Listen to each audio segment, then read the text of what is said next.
Happy Friday. Happy Friday. Take that. So, just like everybody else, I know mine was timeline and everything else. You couldn't avoid it. Talking about the P Diddy case, Sean Puffy Combs, as I'm used to calling him. But it was interesting because the one of the main witnesses, or allegedly the biggest witness, Cassie, testified this week, and she talked about a few different things. And, I'm not going to get too deep into it because, this is all stuff that you've either heard or, you can look up and find for yourself. But the one thing that I do want to talk about is people being willing participants in their own demise. So just like with any of us, sometimes you do things and you thinking to yourself, dang, you know what? I shouldn't do that. Or, you know what? I shouldn't be doing this. Or, dang, I shouldn't have done that. And sometimes we go through life, things happen, we get away with it. And so, no one gets harmed, nothing happens, and that's that.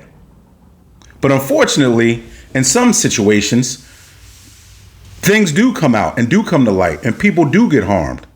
So, unfortunately, there were a lot of, because, I always talk about wanting to protect kids and worry about the generations that come up under us. So, the one thing that they talked about regularly was, of course, the graphic nature of the sex acts. And, his kids were in there. I'm not sure if her kids were in there, but family members were in there, hearing about a bunch of different sexual acts and allegations leading all the way up to, urination on people. And, we've heard that with certain people before in their lives or sex lives. And, people do what they do. But it's a different thing when it gets played out in court in front of everyone. And as we also talk about a lot, or you hear me talk about, is, and it takes guys a long time to get there, is having discipline, where you say to yourself, you know what, my temptations of the flesh are not going to run me and ruin or bring down anything that I have. And unfortunately, a lot of guys suffer from that, whether rich or poor. And this just happens to be a case of someone who was really rich and kind of got themselves in a situation. Now, of course, I'm no lawyer, but from what I hear, from the testimony that's been given or reported, is that it almost seems like it was a true collaboration between the two. And once again, I don't want to put any guilt or cast any aspersions on any one person or either one of them, but just from what I've heard so far, I know in the coming weeks they'll have more things to say. But one, you say, is it against the law for somebody to do something that's nasty or freaky or however they want to look at it?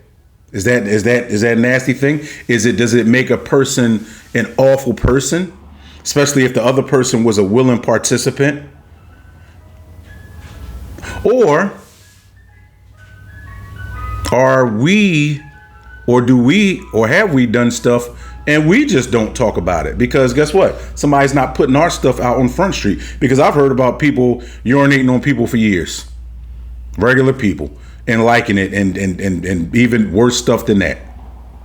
So I'm not here to say if one person is guilty or one person is innocent of doing whatever, but I just feel like I try to talk from a neutral standpoint of being a fair person. And I think just in being a fair person, when you talk about possibly locking somebody up for the rest of their lives, even if it's 5 years, 10 years, that you really want to have true facts that are pertaining to what you are potentially about to lock somebody up for, especially when the person on the other side got a windfall of money based off of suing this other person who now they are testifying against. Why she's testifying against him, we all know that's probably a government issue, and they're probably putting pressure on her. But the deal is that still, this is the person who funded a lifestyle for a lot of people, including her. So it makes it a little hard just to look at that person as just a victim when it's someone who has spent a lot of time with this person, years, and who's also had multiple encounters sexually with other men. Once again, not to let anybody off the hook, but we just want to look at things objectively and be impartial when it comes down to making decisions, as opposed to being gossipy. Because we all do it, but still, I try to look at things from the aspect of, hey, look, what if I were on trial? You should look at it as if, like, what if you were on trial? You would want somebody to have a fair outlook as to what's going on with you. So, that's just my little thing as far as the thing is concerned. Like I said, you look into it and see, because, some people, even from the beginning, have taken it as, Diddy's a black guy. And so he was a little too, out there having a playboy lifestyle and some stuff with the liquor company. And, everybody has their own theory. But still, you still want to make sure that you are being fair by people. You're treating people a fair way, in a decent way. And also, be careful what you do. Because just because it might be fun today doesn't mean that it won't be shown tomorrow. But hey, that's just a little blurb from me. And enjoy your weekend. But until next time, live life. Don't let life live you.